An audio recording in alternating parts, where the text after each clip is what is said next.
Vous faites une sieste et vous vous réveillez avec un mal de tête, une sensation de groggy, et vous êtes plus fatigué qu'avant de vous allonger. Ça vous arrive? Ce n'est pas la sieste le problème, c'est la durée. Il existe une durée précise, à la minute près, qui transforme la sieste en outil de récupération puissant. Et il existe une durée au-delà de laquelle la sieste devient votre ennemi. Elle vous plonge dans un cycle de sommeil profond dont votre corps ne peut pas sortir proprement en moins de 90 minutes, et vous vous réveillez dans un état pire qu'avant. La plupart des seniors font des siestes trop longues, et c'est pour ça qu'ils se réveillent mal. Aujourd'hui, je vais vous expliquer exactement ce qui se passe dans votre cerveau pendant la sieste, pourquoi certaines durées sont bénéfiques et d'autres sont désastreuses, et je vais vous donner le protocole complet de la sieste parfaite, celle que les chercheurs de la NASA, de l'université Harvard et de l'Institut national du sommeil utilisent dans leurs études. Restez jusqu'à la fin, parce qu'à la minute 14, je vous révèle une technique utilisée par les plus grands génies de l'histoire, pour entrer dans la phase de sieste idéale automatiquement, sans réveil, sans risque de trop dormir. Commençons par comprendre les cycles du sommeil, parce que tout repose là-dessus. Quand vous vous endormez, votre cerveau ne bascule pas directement dans le sommeil profond. Il passe par plusieurs phases successives qui forment ensemble un cycle complet. La phase N1 est l'endormissement. Elle dure entre 1 et 7 minutes. Votre conscience s'efface progressivement. Vous êtes encore à moitié éveillé. Si quelqu'un vous appelle, vous vous réveillez immédiatement et vous dites que vous ne dormiez pas, même si vous dormiez déjà. La phase N2 est le sommeil léger. Elle dure entre 10 et 25 minutes. Votre température corporelle baisse légèrement. Votre rythme cardiaque ralentit. Le cerveau produit des ondes caractéristiques appelées fuseaux de sommeil, qui consolident les informations apprises récemment.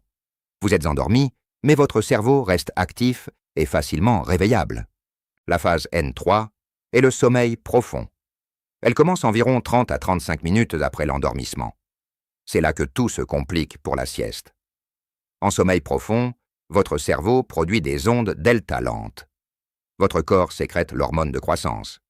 La pression artérielle baisse fortement. Et si vous êtes réveillé pendant cette phase, vous vivez ce que les scientifiques appellent l'inertie du sommeil. Une sensation de confusion, de lenteur, de mal de tête et d'épuisement qui peut durer entre 30 minutes et 2 heures.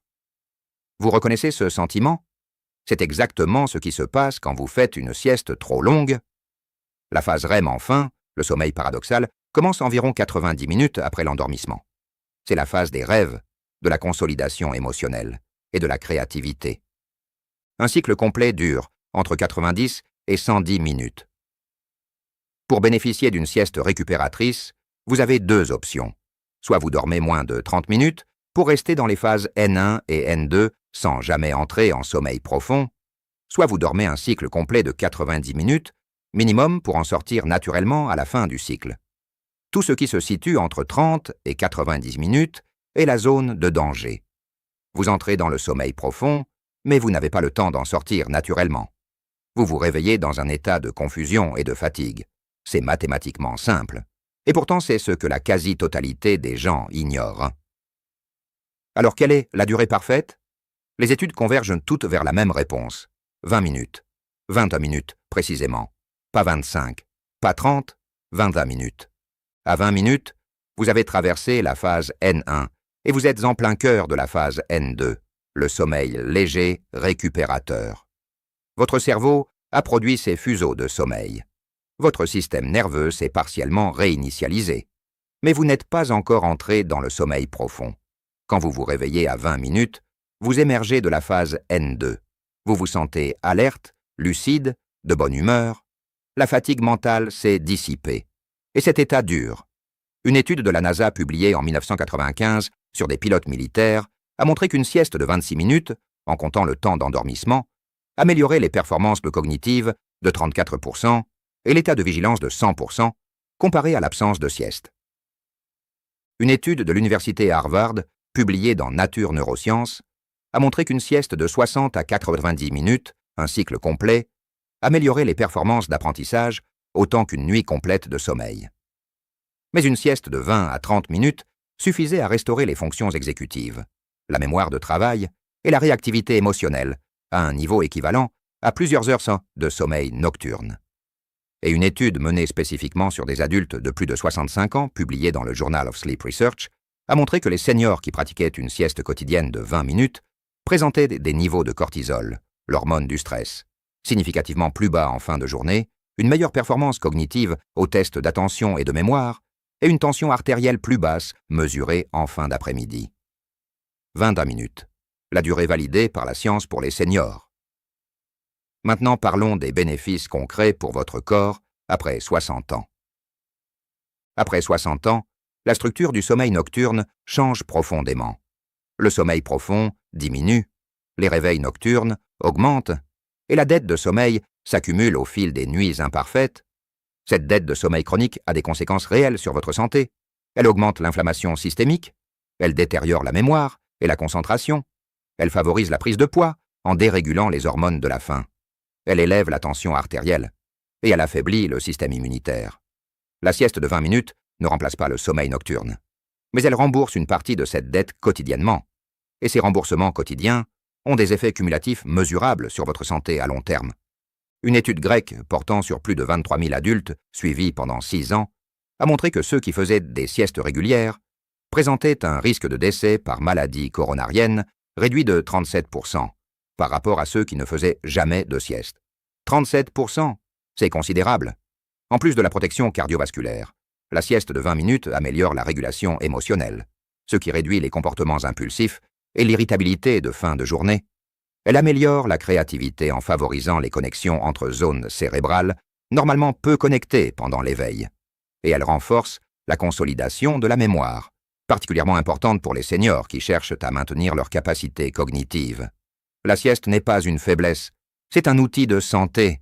Voici maintenant le protocole complet de la sieste parfaite. Premier élément, le timing. Le moment idéal pour faire votre sieste se situe entre 13h et 15h. Voici pourquoi. Votre rythme circadien, votre horloge biologique, programme une légère baisse de vigilance naturelle environ 7 à 8 heures après votre réveil. Si vous vous levez à 7 heures du matin, cette fenêtre de somnolence se situe entre 13 et 15 heures. C'est le moment où votre cerveau est biologiquement prêt à accepter le sommeil facilement et rapidement. Si vous faites votre sieste trop tôt, vous n'êtes pas suffisamment somnolent et vous mettez du temps à vous endormir. Si vous la faites trop tard, après 15 heures ou 16 heures, elle risque d'empiéter sur votre sommeil nocturne en réduisant ce que les scientifiques appellent la pression homéostatique au sommeil, votre envie naturelle de dormir le soir. Deuxième élément, l'environnement. Baissez la luminosité autant que possible. Même derrière des paupières fermées, la lumière perçue ralentit la production de mélatonine et retarde l'endormissement. Un masque de nuit est particulièrement efficace. La température idéale de la pièce est entre 18 et 20 degrés. Et si vous êtes sensible au bruit, des bouchons d'oreille ou un bruit blanc, un ventilateur, une application de bruit blanc peuvent réduire considérablement le temps d'endormissement. Troisième élément, la position. Contrairement à ce que beaucoup pensent, vous n'avez pas besoin de vous allonger complètement pour faire une sieste efficace de 20 minutes. Un fauteuil inclinable, un canapé ou même une chaise avec appuie-tête fonctionne très bien. L'important est que votre tête soit soutenue et que vos muscles puissent se relâcher complètement. Quatrième élément, et c'est le plus important, le réveil. Programmez un réveil à exactement 20 minutes à partir du moment où vous vous allongez, pas à partir du moment où vous vous endormez. En comptant 5 à 7 minutes d'endormissement, vous vous retrouvez naturellement en phase N2 au moment du réveil. N'utilisez pas un réveil brutal. Le réveil idéal est progressif. Une alarme douce qui monte en volume progressivement sur 30 à 60 secondes. La plupart des applications de réveil modernes proposent cette option. Et maintenant, la technique que je vous avais promise. Cette technique a été utilisée par Salvador Dali, Thomas Edison et, selon certaines sources, par Aristote. Et des études modernes publiées dans la revue Science Advance en 2021 ont confirmé scientifiquement son mécanisme. Voici comment elle fonctionne.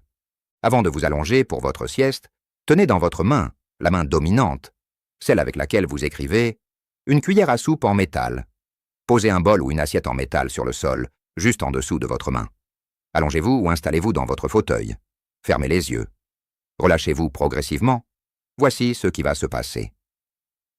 Au moment précis où vous basculez de la phase N1, l'endormissement, vers la phase N2, le sommeil léger, vos muscles se relâchent complètement. C'est un réflexe neurologique automatique. Et à ce moment précis, vos doigts s'ouvrent et la cuillère tombe dans le bol avec un bruit métallique. Ce bruit vous réveille instantanément, mais pas n'importe dans quelle phase. Il vous réveille exactement à la frontière entre N1 et N2, le moment précis où le cerveau est dans un état appelé hypnagogie. L'état hypnagogique est un état de conscience unique, où le cerveau est à la fois partiellement endormi et partiellement éveillé. Les ondes cérébrales ralentissent. Les connexions entre zones cérébrales s'élargissent. La pensée devient plus fluide, plus associative, plus créative. L'étude de 2021, publiée dans Science Advance, a montré que même quelques secondes à quelques minutes dans cet état hypnagogique amélioraient significativement les performances de résolution de problèmes et la créativité par rapport à l'absence de sieste ou à une sieste plus longue. Dali utilisait cette technique pour alimenter son travail surréaliste.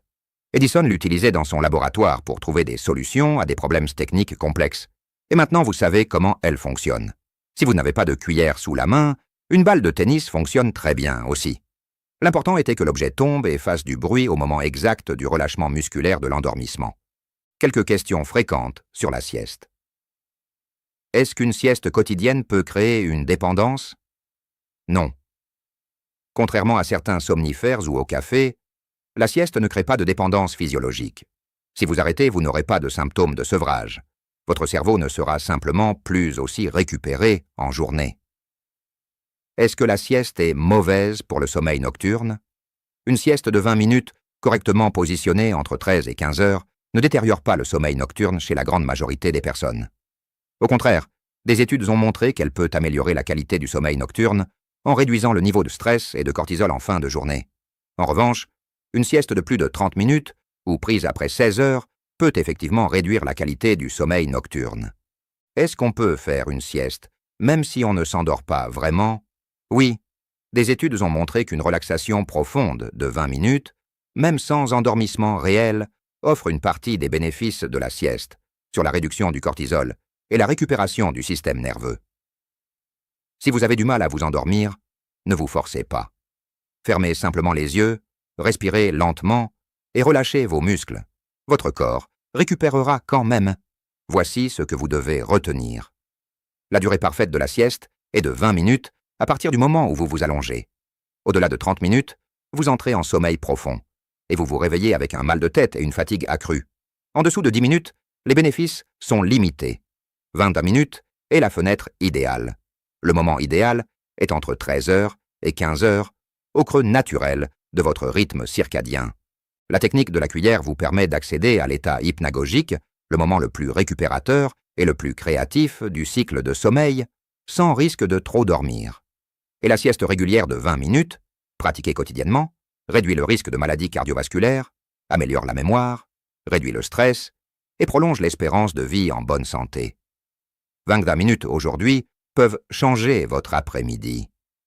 20 minutes chaque jour peuvent changer votre vie. Abonnez-vous à la chaîne pour ne manquer aucune de nos vidéos sur la santé naturelle pour les seniors. Et partagez cette vidéo avec vos proches qui se plaignent de fatigue en journée. Vous pouvez leur offrir une solution simple dès aujourd'hui.